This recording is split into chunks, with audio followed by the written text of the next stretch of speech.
कल कहाँ तक हो गया था? 8 नंबर पेज तक हो गया था ना? ठीक है ना?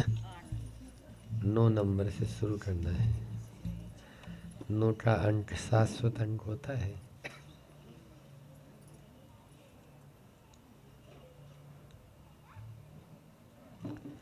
जैसी संगति होती है वैसी ही मति होती है, और जैसी मति होती है वैसी ही गति होती है। इसलिए बहुत महत्वपूर्ण है हम किस संगोष्ठी में बैठते हैं, हमारे साथ में कौन कौन महानुभाव अपने विचारों का आदान प्रदान करते हैं।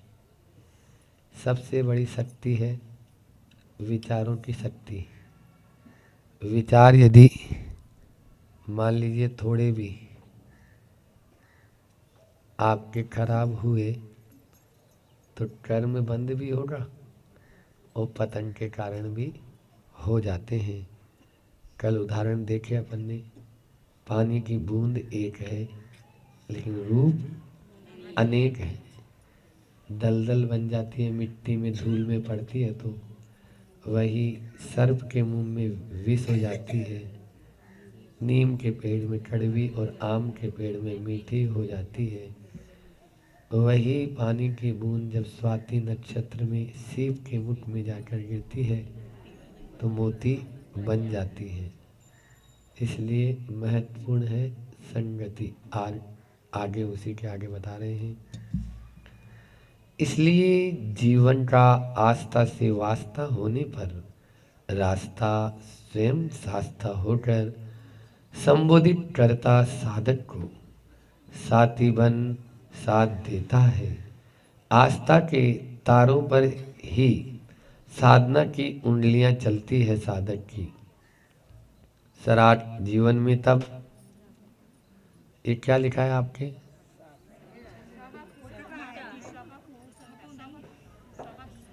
इसमें आपके भी मिटा हुआ है क्या?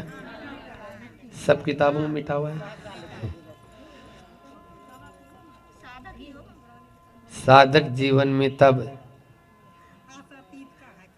आशातीत सरगम झरती है, समझी बात बेटा।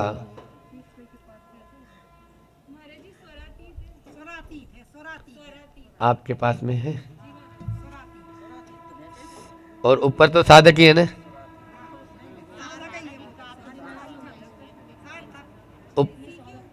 हाँ, उसी के ऊपर वाली लाइन में सार्थक जीवन में तब, ऐसा है क्या?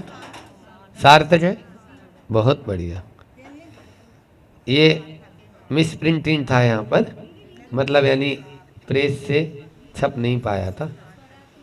हाँ, स्वरातीत सरगम, सरगम के साथ में स्वरातीत जुड़ जाएगा। झरती है, समझी बात बेटा। इसलिए जीवन का आस्था से वास्ता होने पर रास्ता स्वयं शास्ता होकर संबोधित करता साधक को। मतलब आस्था की बात चल रही थी। आस्था आप रखेंगे तब ही आप आगे बढ़ पाएंगे। सम्यक दर्शन सबसे मूल है। यदि आपके पास में सम्यक दर्शन नहीं है तो जिस प्रकार से बिना अंक के शून्य का कोई महत्व है क्या? बस बिना आस्था के कुछ भी महत्व है? तो वह आस्था से वास्ता होने पर आपके मन में उस आस्था से वास्ता हो तब रास्ता स्वयं शास्ता होकर, रास्ता मतलब होता है पथ, वह पथ शास्ता होकर आपके लिए मतलब अपनाने योग्य होकर, शास्ता मतलब हाँ अपनाने योग्य। शासन बोलते ना, शासन, शासन से यहां पर शास्ता। तो शास्ता मतलब सासू माँ भी बोल देते हैं, वही तो बोल रहा था, उसी से ले लिया ना। यहाँ पे सासू जो होती है ना, वो क्या बोलती है, मेरी चलनी चाहिए ना। तुम कौन होती है, अभी कल आई थी और आज से तुम अपनी यानी जो है दुकानदारी जमाना शुरू कर दिया। एक भिखारी मंदिर से सासू लौट रही थी और उसके घर से लौट रहा था।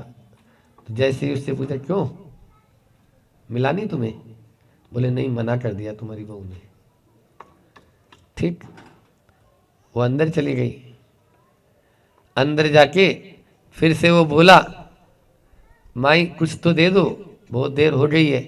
आई सासू, चलो चलो आगे चलो, यहाँ कुछ भी नहीं है। अरे ये बात तो तुम्हारी बहू ने भी बोल दी थी। बोले बहू कौन होती है, मना करेंगे तो हम करेंगे ना, मना भी करेंगे तो इस घर में मेरी चलती है, ये है शास्ता। आई समझ में? संबोधित करता साधक आस्था रास्ता स्वयं शास्ता होकर संबोधित करता वह शास्ता, वह सामने अपनाने योग्य जो है वो संबोधित कर रहा है साधक को। साथी बन साथ देता है, साथी बन साथ देता है। कौन? रास्ता। रास्ता भी साथी बन जाता है जब हमारे भीतर में उमंग हो, जब हमारे भीतर में ललक हो, जब हमारे भीतर में इच्छा हो। इच्छा होगी तो शास्ता, रास्ता शास्ता बन सकता है, अन्यथा नहीं बन सकता। साधना की आस्था के तारों पर ही साधना की उंगलियां चलती है साधक की। एक आपने देखी होगी वीणा, उस वीणा में 7 तार होते हैं। उन 7 तारों में आपस में एडजस्टमेंट रहता है और उस पे वो हाथ चलाता है। कौन? साधक। साधक जो है वो हाथ चलाता है अपना। साथी बन साथ देता है आस्था के तारों पर ही साधना की उंगलियां। साधना की उंगलियां चल रही है, अब वो स्वयं ही उसमें से प्रस्फुटित होगा।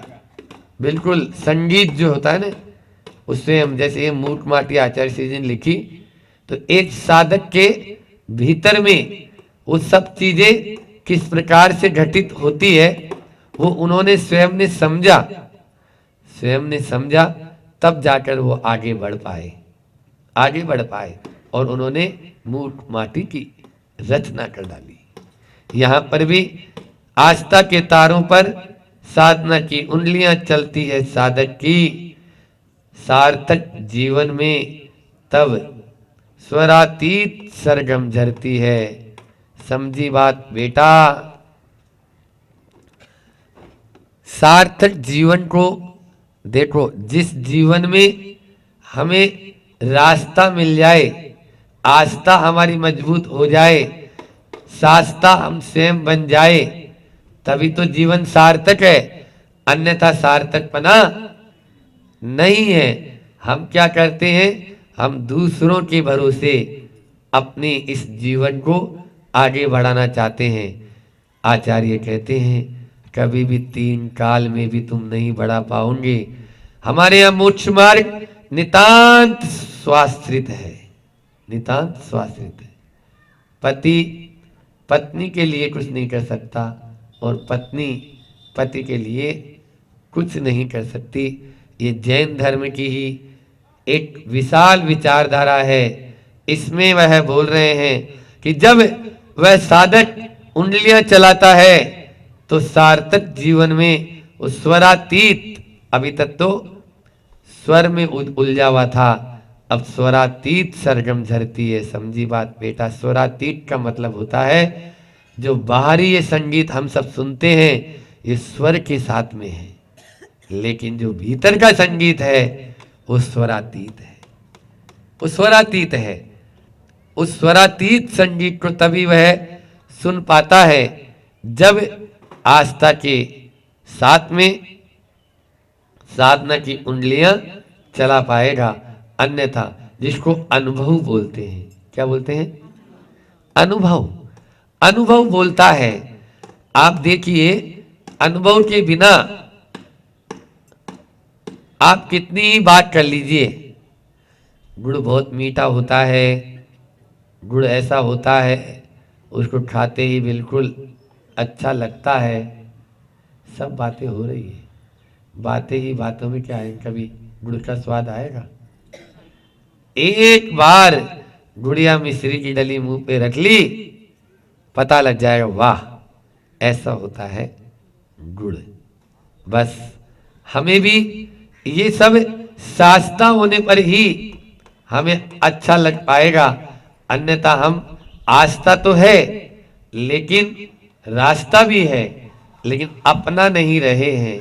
अपना नहीं रहे तो तीन काल में भी वह स्वरातीत आनंद नहीं आ पाएगा। आगे बढ़ते हैं। और तूने जो अपने आप को पतित जाना है, लघुतम माना है, यह अपूर्व घटना इसलिए है कि तूने निश्चित रूप से प्रभु को, गुरुतम को पहचाना है। तेरी दूरदृष्टि में पावन पूत का बिंब बिंबित हुआ अवश्य। असत्य की सही पहचान ही सत्य का अवधान है बेटा। बहुत सुंदर कि यहां पर बोल रहे हैं, वो जो तट की माटी है उसने अपने आप को कैसा माना? पतित माना, अपने आप को लघु माना, अपने आप को छोटा माना। जब पतित होते हैं, अपने आप को लघु मानते हैं, तभी तो वो ऊपर उठ सकता है। अपने आप को छोटा मानने वाले ही सामने वाले को बड़ा मानता है। क्या बोला? अपने आप को छोटा मानने वाला ही सामने वाले को बड़ा मानता है। असत्य की सही पहचान सत्य का अवधान है। असत्य की सही पहचान सत्य का अवधान है, मतलब ये दोष है, ये गलत है। इस चीज को यदि आपने स्वीकार कर लिया, बिन जानन्ते दोष गुणन्ते, कैसे तजिए गई। बहुत सुंदर यहाँ पर दिया है कि गुरु यानी भारी भी होता है, गुरु यानी बड़ा भी होता है। प्रभु को तुमने बड़ा माना है, पहचाना है। तेरी दूर दृष्टि में पावन पूत का बिंब बिंबित हुआ अवश्य है। पावन यानी पवित्र, पवित्र तेरे अंदर में वह पवित्रता आ गई, तभी तो तुमने छोटा मान लिया, अन्यथा तो छोटा मानना ही बड़ी मुश्किल है। छोटा ही नहीं मान पाते। आज तुमने अपने आप को छोटा माना है, तुमने पतित माना है, निश्चित रूप से यह तेरे लिए अच्छा पवित्र बनने का अवसर प्राप्त हो गया है। पावन बनने का अच्छा अवसर प्राप्त हो गया है। इसलिए अपने आप को यदि ऊपर उठाना चाहता है तो ऐसे ही छोटा अपने आप को मानकर चलो। पतन पाताल का महसूस ही उत्थान ऊंचाई की आरती उतारना है। बहुत सुंदर। पतन पाताल का महसूस ही, अपन को नीचे गर्त में गिरे हैं ऐसा ही अपने अंदर में आएगा, तभी तो उत्थान की ऊंचाई की आरती उतारना है, तभी तो उसको पा पाएंगे। कौन पाएगा? जो अपने आप को नीचे मानेगा वही तो ऊपर चढ़ पाएगा। जो पहले से ही अपने आप को ऊपर मान रहा है, तीन काल में वह ऊपर नहीं बढ़ सकता, क्योंकि वो तो बोल रहा है ना, मैं तो शुद्ध बुद्ध हूं, निरंजन हूं, मैं तो बिल्कुल आत्मा मेरी कर्मों से अलिप्त है। ऐसा एक बहुत बड़ा संप्रदाय अपने आप में मानकर चलता है। उस संप्रदाय के लिए भी यही कहना है आचार्य श्री जी का कि जब तक वह अपने आप को पतित नहीं मानेगा, तब तक उत्थान की ऊंचाई नहीं प्राप्त कर पाएगा। किंतु बेटा इतना ही पर्याप्त नहीं है। आस्था के विषय को आत्मसात करना हो, उसे अनुभूत करना हो, तो साधना के साथी में स्वयं को ढालना होगा सहर्ष। बहुत ही सुंदर। इतना ही पर्याप्त नहीं है। हमने जान लिया है कि भगवान मैं पतित हूं, आप पावन हैं, प्रभु पतित पावन मैं अपावन।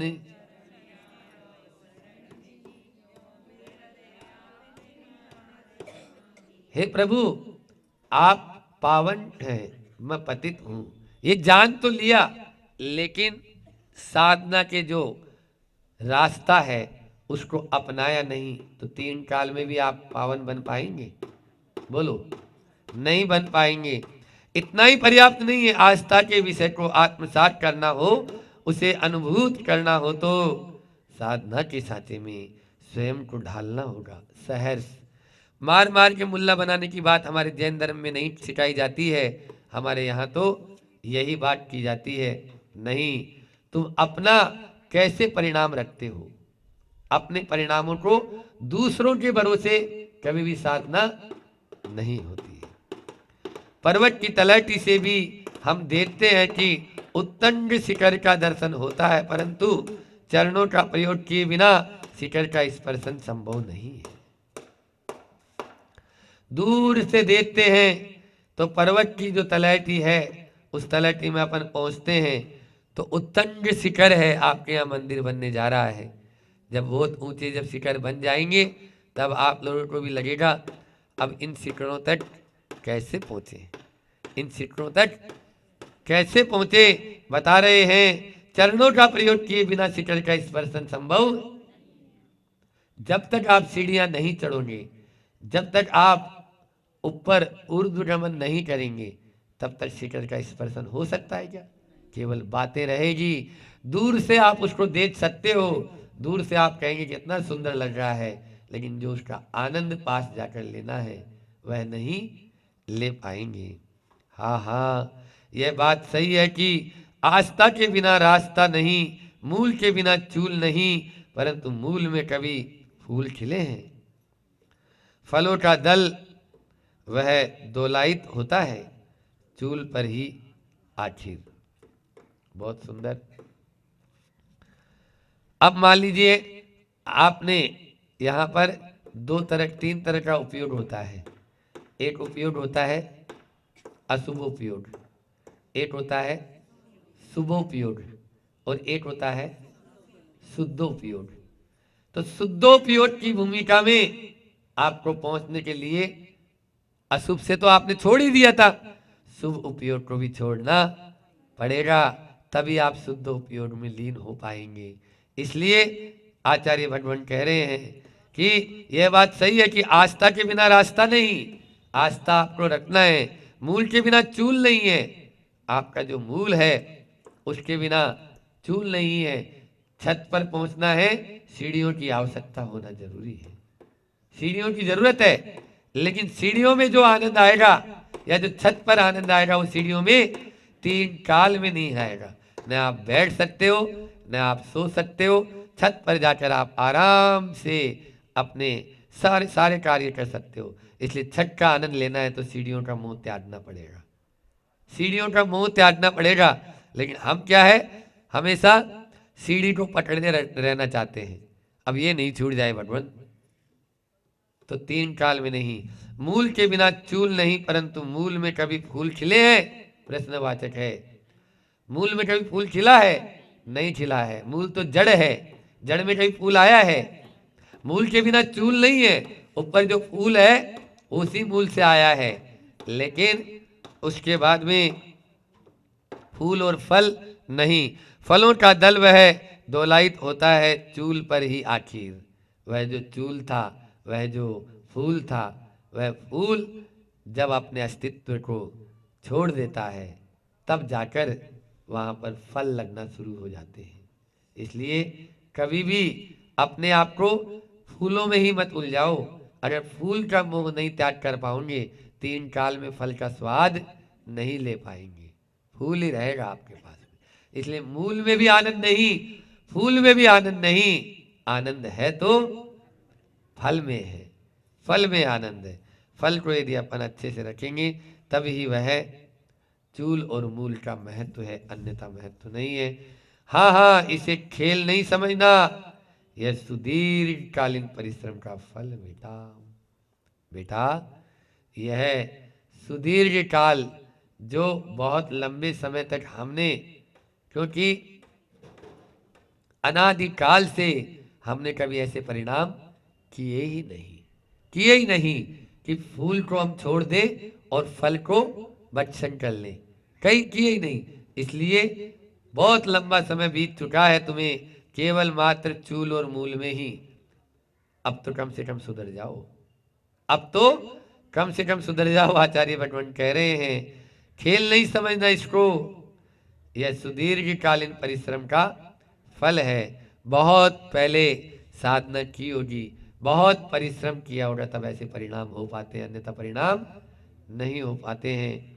भले ही वह आस्था हो स्थायी, हो दृढ़ तरावी, तथापि प्राथमिक दशा में साधना के क्षेत्र में स्खलन की संभावना पूरी बनी रहती है। बेटा स्वयं स्वस्थ प्रौढ़ पुरुष भी क्यों न हो, काई लगी पाषाण पर पद फिसलता ही है। देखो कितनी अच्छी बात आगे कह रहे हैं। इतना ही नहीं, निरंतर अभ्यास के बाद भी स्खलन संभव है। प्रतिदिन वर्षों से रोटी बनाता खाता आया है, तथापि वह पाठ शास्त्री की पहली रोटी करड़ी क्यों बनती बेटा? इसलिए सुनो, आयास से डरना नहीं, आलस से करना नहीं। बोलो,